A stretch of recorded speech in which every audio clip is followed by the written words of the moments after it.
Abra comigo a sua Bíblia nesta manhã em 2 Crônicas, capítulo de número 32. Quero falar um pouco sobre a vida do rei Ezequias. Ezequias foi um dos reis mais interessantes de você analisar a história dele. É um dos que tem os capítulos mais longos falando da sua história. Ele começa a reinar em Israel aos 25 anos de idade. E ele começa fazendo algo poderoso. Ele começa trazendo de volta a adoração e o culto ao Senhor. No tempo em que Ezequias sobe ao reinado, ele vem de um outro rei antes dele chamado Acás. E Acás, a Bíblia diz que ele não fez o que era reto ao Senhor. Ele fechou o templo, ele cancelou os cultos, ele acabou com a adoração, ele acabou com o sacrifício, ele parou com tudo. O Deus de Israel deixou de ser adorado em Israel. E Ezequias, então, quando ele toma o trono, quando ele sobe ao trono, ele tem uma necessidade. Eu vou pedir até para você abrir, volta para o capítulo 29, por favor, Leandro, versículo 1. Só para você acompanhar comigo e entender. Tinha Ezequias 25 anos de idade quando começou a reinar e reinou 29 anos em Jerusalém. E era o nome da sua mãe Abia, filha de Zacarias. E ele fez o que era reto aos olhos do Senhor, conforme tudo quanto fizera Davi, o seu pai. Ele, no primeiro ano do seu reinado, no primeiro mês, olha que interessante, no primeiro ano, no primeiro mês, ele, o que ele fez? Ele reabriu as portas da casa do Senhor e a reparou. E trouxe os sacerdotes, trouxe os levitas, ajuntou de novo todo mundo e começou outra vez a preparar a casa do Senhor para ter adoração, para ter novamente cultos ao Senhor. Ele começa o seu reinado assim.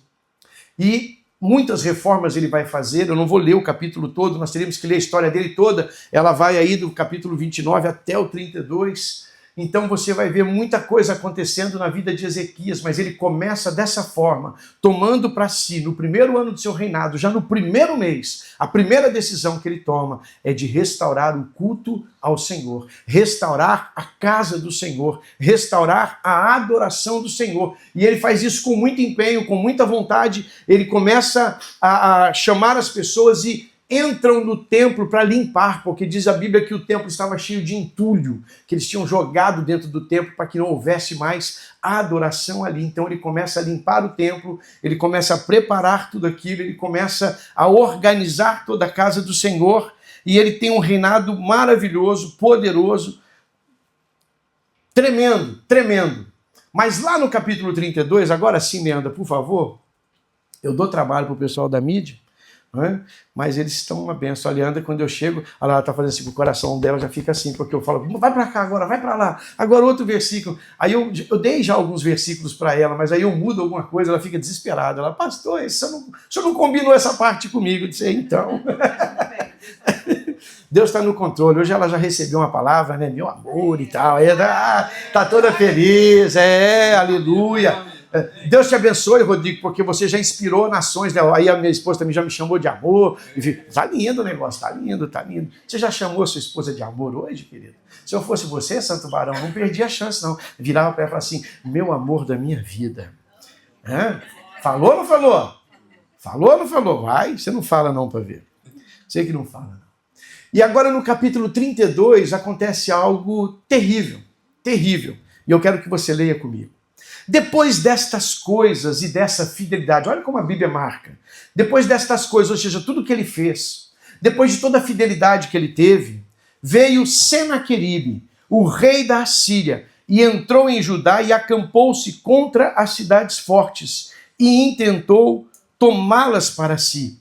Vendo, pois, Ezequias que Senaqueribe vinha e que o seu rosto era de guerra contra Jerusalém, teve conselho com os seus príncipes e os seus varões para que tampassem as fontes das águas que havia fora da cidade, e eles o ajudaram. Eu vou parar a leitura por aqui, a gente vai voltando depois, durante o decorrer da nossa mensagem. Então veja, depois de toda a dedicação que ele teve, depois de todo o cuidado que ele teve com a casa do Senhor, ainda assim se levantou um inimigo. Senaqueribe, um rei poderosíssimo, veio contra ele para guerrear, para lutar e para tomar o reino do Senhor. Deixa eu ensinar uma coisa para você, assim, para a gente começar já o culto, assim, para ensinar você de algumas coisas. Entenda uma coisa, Ezequias havia restaurado o templo, reavivado o culto, purificado os sacerdotes, consagrado os levitas, guiado o povo de novo na adoração ao Senhor, restabeleceu o culto, começaram a cultuar, jejuar. A Bíblia diz que eles celebraram uma ceia, uma Páscoa, como eles nunca tinham celebrado naqueles dias. Foram milhares e milhares de ofertas, de bois, de ovelhas, que foram sacrificadas a Deus para aquela restauração da casa do Senhor. Mas aconteceu uma coisa. A Bíblia vai dizer que depois de tudo isso que ele fez, depois de toda essa fidelidade que ele teve, levantou-se contra ele Senaqueribe. O que a gente aprende aqui? Que a sua fidelidade traz o inimigo. A sua fidelidade ativa a inveja do inimigo. A tua fidelidade ativa os olhos do inimigo contra você. Você precisa entender que aquilo que você produz, aquilo que você é, aquilo que você faz, a forma como você ama a Deus, a forma como você expressa a sua adoração, a forma como você se entrega ao Senhor, ela incomoda o Satanás. Ela incomoda o Satanás. Você vai ver que a Bíblia é clara em dizer que depois de toda essa fidelidade, levantou-se contra ele Senaqueribe.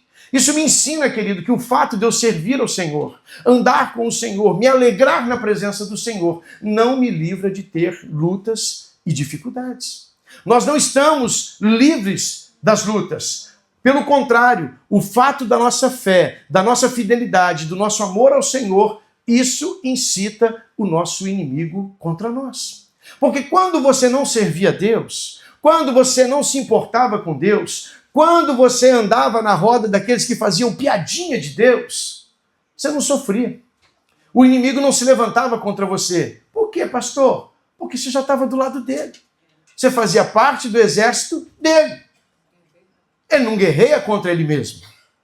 Ele guerreia contra aqueles que são contra ele. Então, quando você entrou para o exército do Senhor, quando você resolveu, como Ezequias, restaurar a casa do Senhor, o templo do Senhor, a adoração do Senhor, trazer a ele seu louvor, sua adoração, sua oferta, a sua vida, entregar nas mãos de Deus, então o inimigo começa a se levantar contra você.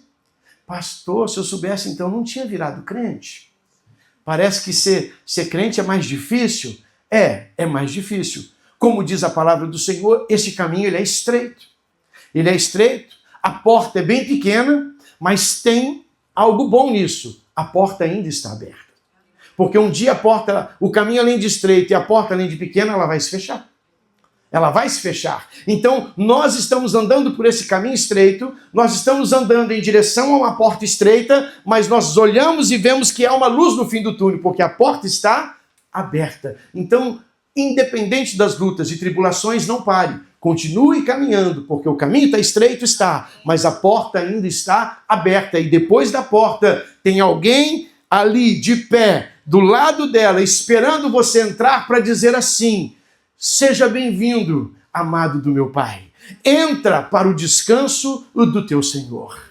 Entra para o descanso do teu Senhor.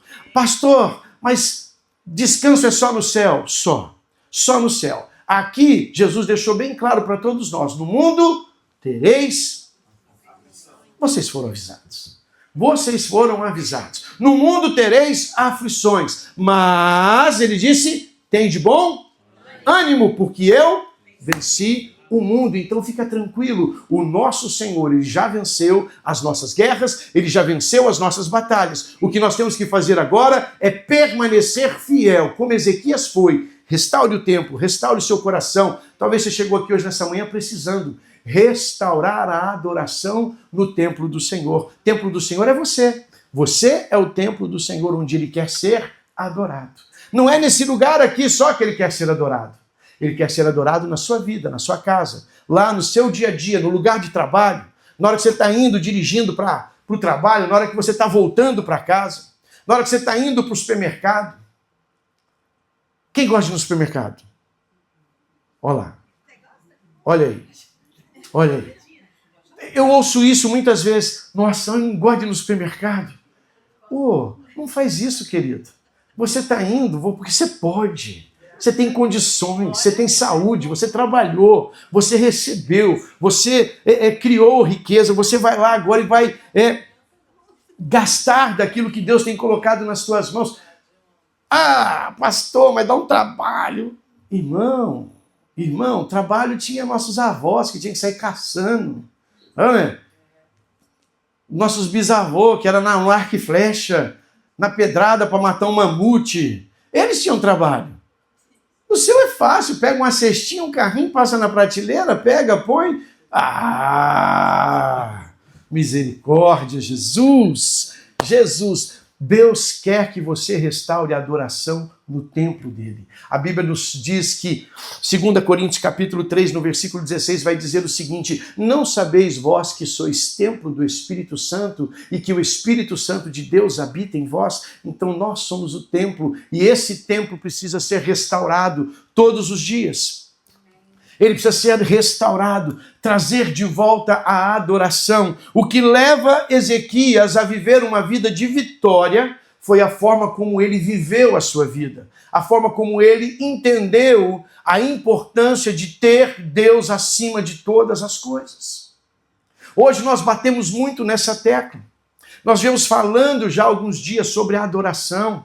Eu falei com os irmãos algumas semanas atrás da importância do louvor, da adoração, de estarmos na casa do Senhor, de adorarmos o Senhor, de abrirmos nossos lábios. E olha como Ezequias olha para isso como algo importante. Ele vê o templo fechado, ele vê o culto que já não acontece mais, ele vê que já não há mais oferta, não há mais sacrifícios, não há mais serviço na casa do Senhor. E ele então começa a restaurar todas essas coisas. Primeira coisa, ele vai lá e limpa, manda limpar toda a casa do Senhor, manda reabrir a casa do Senhor, manda limpar, restaurar, varrer, arrumar, preparar tudo. E ele começa outra vez um tempo de adoração ao nosso Deus. O texto não diz que apesar de tudo, mas ele diz que depois de tudo. Talvez você diga assim: pastor, apesar de tudo que eu faço, querido, tudo que a gente faz para Deus não é suficientemente bom para mudar alguma coisa nele. Deus já te ama pelo que você é, não é pelo que você faz. Deus já te ama por quem você é. E você é filho. Você é filho. Eu não amo meu filho quando ele tira nota boa na escola e deixo de amar quando ele tira nota ruim. É assim? Eu não amo meu filho quando ele me obedece e deixo de amar quando ele me desobedece. É assim? Não. A gente ama o filho independente de qualquer situação. Se ele tirar nota C ou se ele tirar nota A, meu amor não muda por ele. Não aumenta e nem diminui. Por quê? Porque eu amo, porque ele é meu filho. E você é amado de Deus porque é seu filho. Não é apesar do que você faz, nem depois de tudo que você faz, nem por tudo que você faz. Não é por aquilo que fazemos. É por aquilo que nós somos. Nós somos filhos do Senhor. Amém, querido? Amém. Então aprenda algumas lições com Ezequias nesta manhã. O inimigo se levanta quando você decide ser fiel. E é comum, é interessante, porque a gente costuma brincar, e até o ditado popular diz que não se taca pedra em cachorro morto. Não é verdade? Ninguém taca pedra em cachorro que já está morto. Você era um morto para o inferno, você era um morto para o seu inimigo, mas agora que você reviveu, que você renasceu, que você nasceu de novo, está na presença de Deus, você se torna alvo. Mas isso não faz de você um perdedor.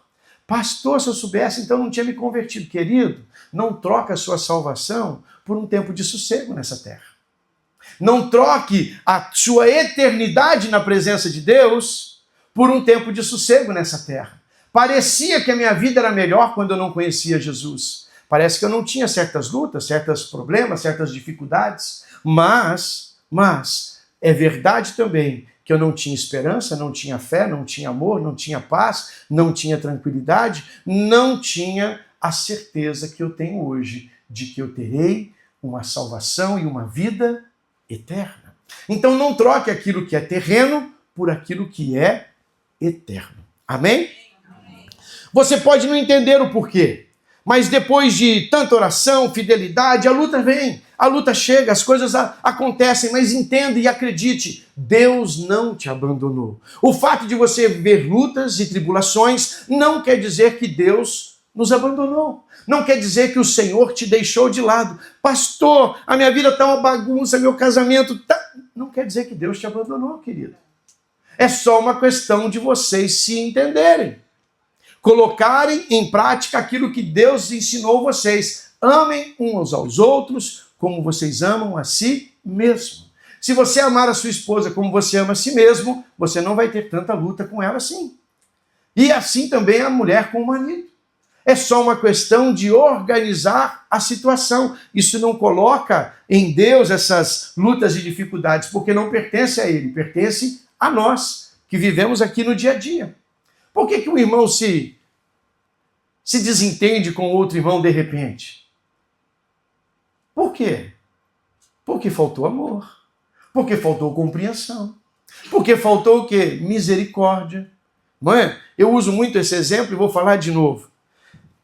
Nós estamos aqui, sexta-feira, na Festa das Luzes, a coisa estava tão complicada, tinha tanta gente, que se você levantava o pé assim, você não tinha mão de pôr depois.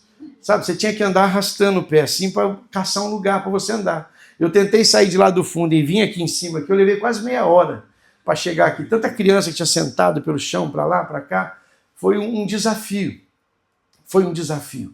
Mas o fato da gente viver os desafios não muda aquilo que Deus tem para cada um de nós. Aquilo que Deus quer realizar nas nossas vidas. Então continue caminhando, sabendo que Deus está no controle de todas as coisas. Amém? Amém. Deus está cuidando de tudo. Deus está no controle de tudo. Ele não está te abandonando, Ele está apenas preparando o caminho para você crescer, aumentar sua fé, aumentar a sua força, aumentar a sua autoridade espiritual. Deixa eu profetizar uma coisa sobre a sua vida e creia, creia. Creia de todo o teu coração. Você pode não entender aquilo que está acontecendo agora, mas Deus está te preparando para viver coisas grandes e maravilhosas em nome de Jesus. Em nome de Jesus. Quem aqui já venceu uma batalha, uma luta? Você venceu ela, mas antes de vencê-la você teve que lutar. Não tem vitória sem luta. Não tem vitória sem luta. Não tem vida plena sem lutas, sem tribulações, sem dificuldades. Mas isso não quer dizer que Deus nos abandonou. Essa guerra não é sinal de fraqueza. A guerra que chega para nós não é sinal de fraqueza, não é sinal de abandono, não é sinal de que Deus nos deixou de lado. Na verdade, ela é sinal do quê? Que há uma unção preparada para você, para que você vá mais além. Esses dias um irmão me procurou e disse: pastor, ore para que eu tenha mais unção. Eu quero, sabe, pá, né? O paulista que fala assim, eu queria ser pá, né? E pum. O paulista tem umas gírias esquisitas, né? Então quando você vai ali, pá, ele quer dizer assim que ele queria ficar cheio do poder. E eu disse para ele: irmão, não ore por mais unção. Ore para que Deus aumente a sua missão. A gente ora muito por unção, Deus me unge, Deus me capacita. Deus... Para quê? Para ficar sentado? Para ficar sem fazer nada? Para ficar, oh, sou cheio da unção, oh, glória a Deus. Aí dá aqueles, né? Deus não unge a gente para isso. Deus nos unge conforme a nossa missão. Qual a missão que você tem exercido no reino de Deus? Ela é do tamanho da sua unção. Se você quer mais unção, você tem que orar por mais missão. Porque Deus não vai te dar mais gasolina do que você precisa para ir até onde você está indo. Ele vai te dar a gasolina que você precisa para chegar lá. Se você quer ir mais longe, então você tem que pedir para Deus: abre mais portas, abre mais caminhos, me dá mais lugar para te servir, me dá mais oportunidade de servir, me dá mais oportunidade de falar do Senhor, me dá mais oportunidade de trabalhar, de agir na casa do Senhor. E quanto mais Ele te der de missão, mais Ele vai te dar de unção, porque Ele quer que você vença a sua missão. Então, pastor, eu quero mais unção. Não, você tem que orar por mais missão. Ore por mais. O que você está fazendo hoje? Ah, estou fazendo isso, mas eu queria ter unção para fazer aquilo. Então pede aquilo e a unção vai vir. A unção vai vir junto. Pastor, eu queria pregar e tal, e no seu... Amém, amém. Ore para que Deus abra a porta, para que você pregue, e a unção vai vir junto com a sua missão. Amém? Deus não vai encher nosso tanque se nós vamos ali na esquina. Ele vai pôr a gasolina necessária para você ir até a esquina. Mas se você falar, eu vou até os confins da terra, ele vai botar um tanque em você que não vai ter fim. Você vai rodar o mundo inteiro e não vai acabar, porque a unção vai ser grande e poderosa. Amém? Amém. Não há força que resista a um crente fiel, a um crente que adora, a um crente que restaura no seu coração todos os dias o altar do Senhor, a casa do Senhor, a adoração do Senhor. Então prepare-se, porque o inimigo ele se levanta quando a gente decide ser fiel, mas Deus também é fiel quando a gente decide ser fiel. Deus é fiel conosco, e por mais que o inimigo se levante, ele não vai nos derrubar. Amém? Outra coisa interessante que eu aprendi com Ezequias, lendo o capítulo 32, é que ele faz algo muito importante. Põe para mim, Leandra, por favor, o versículo 3 e 4 do capítulo 32. Olha que interessante. Ele consultou os chefes, os seus oficiais, para tapar as fontes de águas que ficavam do lado de fora da cidade. E eles concordaram. Próximo. E assim muita gente se ajuntou e tampou todas as fontes e também o ribeiro, o rio que atravessava o território, dizendo: por que deixar que os reis da Síria entrem e encontrem tanta água? Pastor, o que isso tem a ver conosco hoje? Entenda uma coisa, querido. As lutas que você vive porque você alimenta o inimigo em sua vida. As lutas que eu tenho hoje são as lutas em que eu alimentei o meu próprio inimigo. Então, quando ele vê que o seu inimigo está vindo contra ele, ele diz assim: tem muita água do lado de fora da nossa cidade. O inimigo vai chegar, vai sentar aí, vai beber água, vai ficar muito feliz, muito tranquilo. Vamos fechar as fontes para que eles não tenham suprimento. Eu e você temos que aprender a fechar as fontes. Que fontes, pastor? Da água? Não. As fontes que nos levam ao erro. As fontes que nos levam ao engano. As fontes que nos levam ao pecado. Quais são as fontes que têm levado você a sustentar a ação do inimigo na sua vida?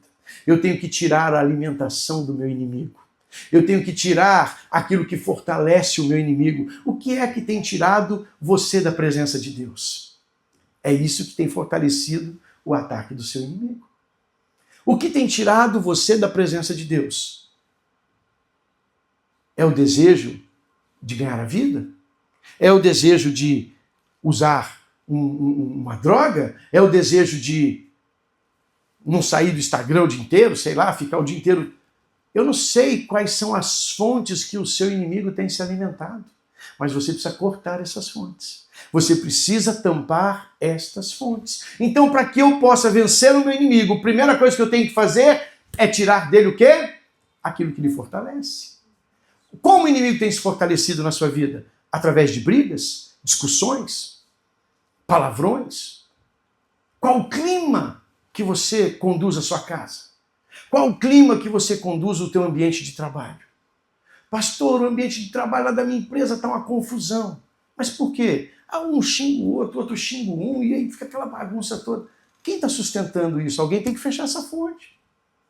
Alguém tem que fechar essa fonte. Mas ele me xingou, pastor, eu vou xingar também. Não, querido, fecha a fonte. Fecha a fonte. Ele te xingou? Abençoa ele. Ele te oprimiu? Abençoa ele. Ele te irritou? Abençoa ele. Nós temos que tampar as fontes que sustentam os nossos inimigos. Qual é a sua fraqueza? Qual é a sua fraqueza nesses dias? Aonde você tem se perdido nesses dias? É aqui que nós precisamos tampar as fontes. Tampar as fontes. Eu e você precisamos olhar com muita sinceridade para o nosso coração, com muita verdade no nosso coração, e ver de qual fonte o inimigo tem se alimentado e fechar essas fontes. Ezequias olhou para fora e disse: tem muita coisa aqui para o meu inimigo, não vou deixar nada para ele, vou tampar tudo, vou fechar tudo. Ele vai chegar aqui e não vai encontrar nada. Eu vou fechar as brechas da minha vida. Eu vou fechar a minha boca para não falar besteira. Eu vou fechar os meus olhos para não olhar naquilo que eu não devo. Eu vou cuidar da minha mão para não pegar aquilo que eu não devo. Eu vou vigiar a minha vida para que o inimigo não tenha alimento nas minhas mãos. Você está entendendo ou não? Você está aqui comigo? Amém? Amém? Faz sentido para você? Aprenda, feche as fontes que alimentam o seu inimigo. Um pecado escondido, irmão, drena a sua unção. Um pecado escondido acaba com aquilo que você, com a presença de Deus na sua vida. Espiritualmente, então, essas fontes, o que elas podem ser? As nossas atitudes, os pensamentos do nosso coração, as ações que tomamos com as pessoas que estão ao nosso redor, um temperamento não tratado. Tem gente que não deixa Deus trabalhar o temperamento dele, sabe? Tem gente que é encrenqueira de natureza, e eu sei disso, né? Eu cresci com uma pessoa encrenqueira. A minha irmã, ela não está aqui, eu posso falar. E agora nós estamos adultas, ela não me bate mais. Quando ela era criança, ela batia em mim. Eu falo para todo mundo, ela fica brava. Batia. E ela era muito encrenqueira. Tudo ela arrumava encrenca, tudo ela arrumava encrenca, tudo ela arrumava encrenca. Tem gente que é encrenqueira por natureza. Tem gente que não pode ver nada que está encrencando. Tem gente que não pode... Você tira essa taça daqui, põe ali, a pessoa encrenca. Você tira dali, põe aqui, ela encrenca. Eu tinha um patrão que era muito interessante. Ele era dono de muitas concessionárias. Ele visitava as concessionárias. Todo dia ele aparecia em alguma, né? E ele aparecia na concessionária e ele ia procurar problema. Mas ele ia procurar, não tinha, mas ele ia procurar. Então ele chegava hoje, tinha essas cadeiras aqui, dizia, quem botou essas cadeiras aí? Quem que é o louco? Quem que é o burro que pôs essa cadeira? Não pode pôr essa cadeira aí. Aí onde que põe então? Põe lá. Aí todo mundo corria, tirava a cadeira e punha lá. Pronto. Daqui um mês ele voltava. Quem mandou para aquela cadeira lá? Quem foi o burro? Essa cadeira tem que ficar aqui.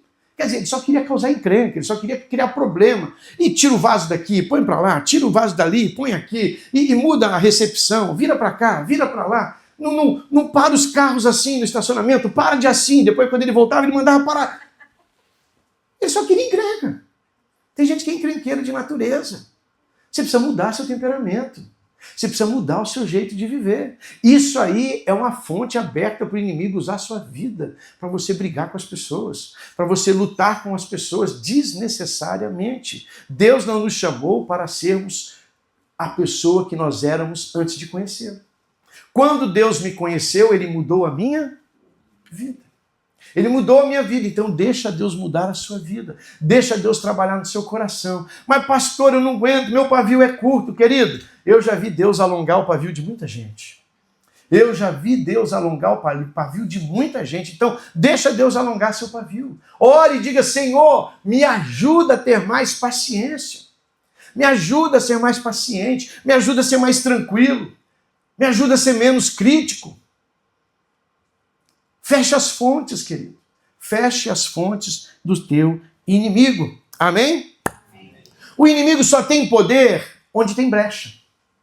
Ele só tem poder de entrar onde tem brecha. Ezequias sabia disso. Sabe o que ele fez? Mandou fechar as brechas dos muros. Mandou fechar as brechas que tinham na porta. Mandou arrumar tudo. Mandou preparar tudo. Mandou organizar tudo outra vez.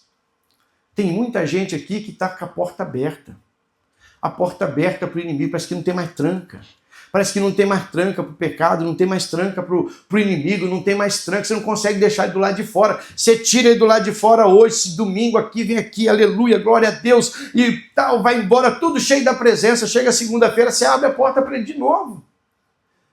Você começa com briga, com gritaria, com xingamento, com mau humor, com... né? Irmão, a Bíblia chama o Satanás de espírito de confusão. Aonde há guerras, ele diz, aonde há discussões, aonde há contenda, ele fala, aí há o espírito de confusão. Você precisa pôr esse espírito para fora da sua casa. Você precisa pôr esse espírito para fora do teu coração. Pastor, não, comigo não tem essa não, pastor. Bateu, bateu. O senhor nunca leu na Bíblia, não? Bateu, bateu e abriu-se-vos-á. Já viu esse versículo, não? Não? Disse que um rapaz muito bravo estava conversando com um crente e o crente disse assim para ele: vou te ensinar a Bíblia. A Bíblia disse que se nós somos santos, quando alguém bater do lado da tua face, você deve dar a outra. E aí o cara pegou e falou: vou te ensinar a ser crente então. E bateu no rosto do cara. E aí pá! Aí o cara: nossa, você tá louco? Ele pegou e pá! Bateu do outro. Ele falou: viu? Assim que é para ser crente. Se alguém bater de um lado da sua face, você dá o outro. Ele disse assim: olha, eu também sou crente, aprendi na Bíblia que tem um versículo que diz: batei, batei e abrir-se-vos-á. E pegou a peixeira e pá! No cara. Bateu, então abrir-se-vos-á. Nós não podemos ser assim, crenqueiros. Nós não podemos ser assim, responder. Às vezes nós não vamos usar armas, mas às vezes a sua palavra corta mais que muita espada. Às vezes a nossa atitude corta mais o coração do que um tapa, do que um ferimento físico. Às vezes uma palavra, ela entra no coração e amarga uma pessoa por conta daquilo que você falou. Provérbios vai nos ensinar que a morte e a vida estão no poder da língua. Da língua. Aquilo que você fala tem peso. Aquilo que você fala pode ser bálsamo ou pode ser arma para ferir outra pessoa. Então, cuidado. Feche as brechas. Feche todas as fontes. Feche tudo aquilo que alimenta o seu inimigo. Feche a carne. Feche o ambiente. Feche, deixe somente a presença de Deus na sua casa e na sua vida. Amém? Repare aquilo que está quebrado. Repare aquilo que está quebrado. Em 2 Crônicas, no capítulo 32, no versículo 5, para a gente encerrar, vai dizer o seguinte: Ezequias animou-se e construiu todo o muro que estava demolido. Levantou torres sobre ele. Fez um outro muro ainda pelo lado de fora. Fortificou Milo, que era a cidade de Davi, e fez uma grande quantidade de armas e escudos. Olha que interessante. Com grande empenho, Ezequias não ficou parado. Diante da situação, esperando o seu inimigo, ele se levanta e com grande empenho começa a cercar-se da presença de Deus. Ele fecha as brechas, ele constrói o muro. A Bíblia diz que ele constrói muro e constrói torre. Torre é para quê, querido? Você faz torre para vigiar o seu inimigo, para ver quando ele está vindo de longe. Ele começa a se preparar. A Bíblia diz que ele construiu muros de proteção, torres para vigiar e armas para se defender. Você é um crente desarmado. Você não ora, você não jejua, você está desarmado. Você não lê Bíblia, você não conhece Bíblia, você está desarmado. Não adianta você construir muro se você não construir torre de vigia para ver que seu inimigo vem de longe. É na torre de vigia que você ora, é na torre de vigia que você jejua. Tudo isso que Ezequias fez, ele fez para adorar o Senhor. Ele restaura o templo, ele fecha as brechas, ele constrói muros de proteção. Nós, na nossa vida, temos que fazer a mesma coisa. É tempo de nós buscarmos fazermos as mesmas coisas. Abrir novamente a casa e o coração para que Deus entre e tenha de novo o seu lugar de adoração. Devemos fechar as fontes daquilo que sustenta o nosso pecado e o nosso inimigo. Devemos reparar os muros e tampar as brechas e construir torres de vigia. Quando nós fizermos isso, estaremos prontos para a luta ou não? Sim ou não? Sim. Mas quem faz isso não precisa lutar. Quem faz isso não precisa lutar. Lá, nesse mesmo capítulo, mas eu quero ver de uma outra visão agora, Leandra. Vou botar você na 2 Reis, capítulo 19. Se você pode, abre aí também. Nós vamos encerrar aqui. 2 Reis 19, versículo 32 ao 34. Eu quero ler com você essa passagem.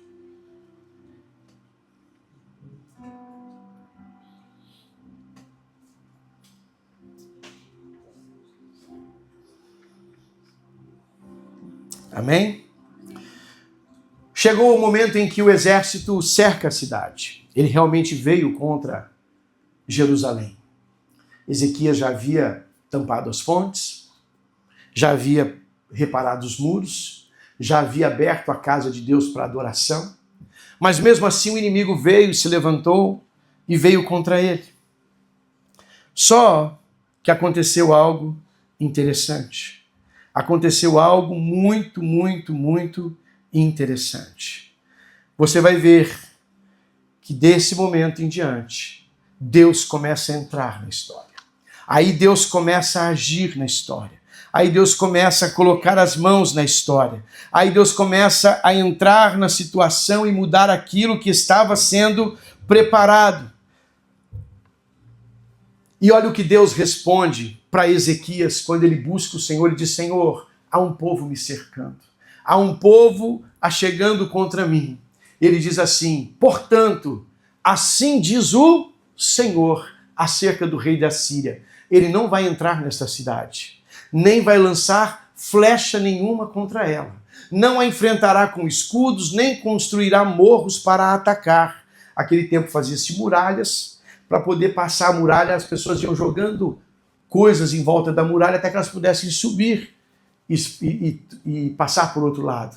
Ele voltará pelo mesmo caminho por onde veio, mas não entrará nesta cidade. Por que ele não vai entrar na cidade? Porque fez muro?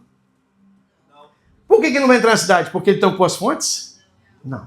Por que ele não vai entrar na cidade? Porque eu defenderei esta cidade para livrá-la.